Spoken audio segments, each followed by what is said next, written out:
Surround yourself with the magical world of Golden Sun for your Game Boy Advance.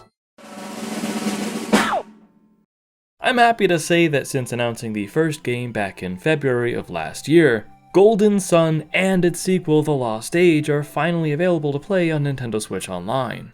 I wasn't expecting it, but it makes sense that they both dropped at the same time, as they work together to tell an overarching story. Hopefully, transferring save data from one game to the next will be made easier in an update though. There is currently no Game Link cable functionality, and so if you want absolutely everything to carry over, you'll need to enter a ridiculously long gold password, amounting to a whopping 260 characters. I played the original Game Boy Advance release just once in its entirety, collecting all the Djinn and fighting the secret super boss, but I've only played a little bit of The Lost Age, so I'm excited to revisit these games.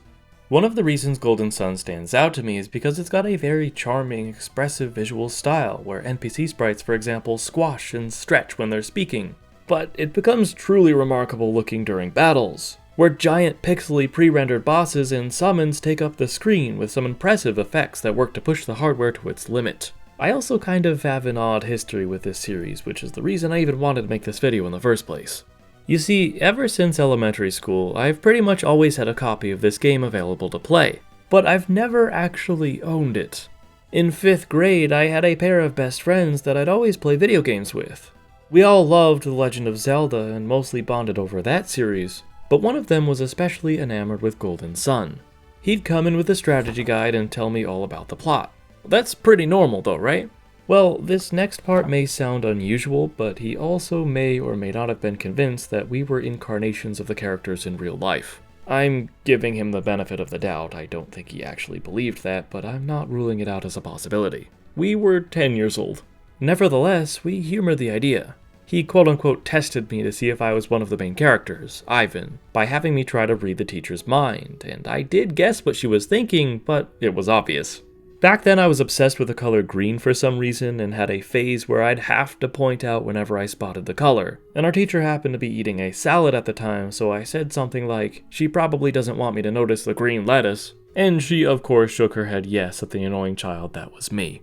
Even funnier though is that the friend asked if our other buddy could cast telekinesis, and we were still sitting in the cafeteria, so they lifted up just one finger, lowered it to their tray, and pressed it to a few breadcrumbs. Then transferred those breadcrumbs to the table. We both let out a little gasp when it happened.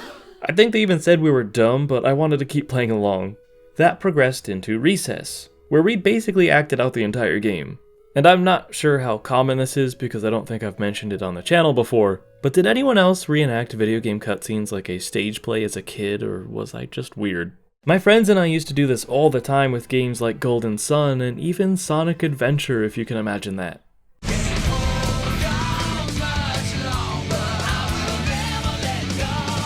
Despite having a younger brother to play with, I was alone for certain parts of my childhood too, so embarrassingly I actually did this quite often by myself. I also imagined the types of scenarios in video games I would make by voicing the characters and acting out events. I guess you could say I was using my imagination out loud.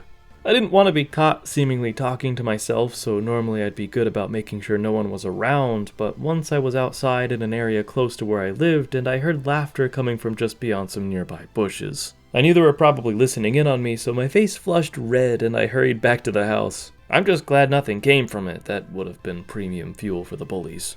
Anyway, I borrowed the game from said friend, playing on my GameCube via the Game Boy player, but I returned it without having finished the thing. I think I got stuck in one of the earlier dungeons or something.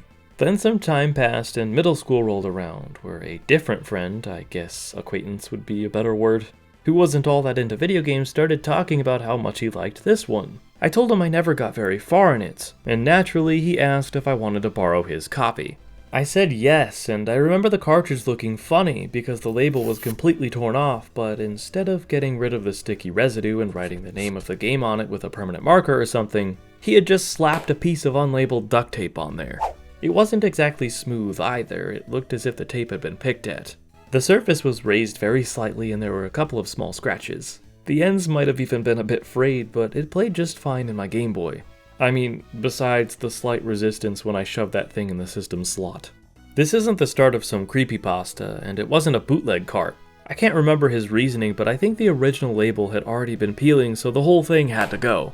As before, I played through the beginning and got a little bit further, but no more than that because something bad happened. I lost his beloved duct-taped cartridge. I was that guy who loses your stuff, and I felt awful for him, so I came clean when he asked how I was liking it.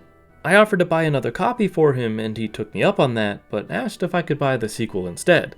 I think because he hadn't played it before. I agreed and went on eBay, with parental supervision of course, to secure a used copy of The Lost Age to replace his lost cart.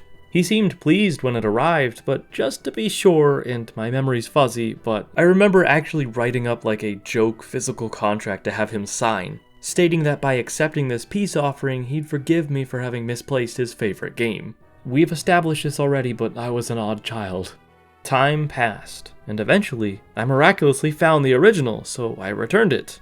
But since I still hadn't played through the game, he later loaned it to me again, with a stipulation that I absolutely could not lose it. He wouldn't forgive me, and no contract could change that. Fortunately, I never did lose track of it, and this time I finally completed Golden Sun. Though amusingly enough, it wasn't on the old duct tape cartridge. I was in high school and just barely had my mind blown about the world of emulation. I was also first dabbling in video creation then. I wanted a way to take high quality screenshots, so I opted to play Golden Sun on my laptop. When I initially returned the game, he was disappointed to see that the save files remained unchanged, but he lit up when I explained that I did in fact experience it all. I couldn't figure out how to transfer my save data via emulation at the time though, so I did have to go through the grueling process of typing out a passcode one character at a time.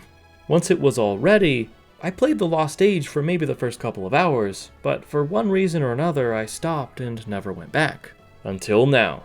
That's pretty much the end of the story, but at the beginning of this video I claimed I've pretty much always had a copy of Golden Sun on hand since elementary school, so what gives? No, it has nothing to do with old friends. That arc has concluded, the dust has settled as that legendary cartridge is still in the possession of its rightful owner. Probably. I don't know, I haven't spoken to him in a literal decade.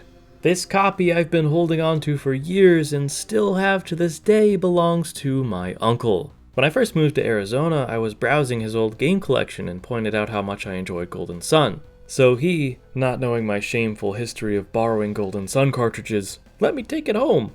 Suffice it to say, I shouldn't have done that, but especially not in this case because as an adult with a YouTube channel about video games, I rarely play them solely for entertainment anymore. I have to have a plan when it comes to selecting games as time is precious, and I always record footage with intention to use it in a later project. I have no way of streaming a GBA game on original hardware, so the chances of me replaying Golden Sun with this cart were low from the start.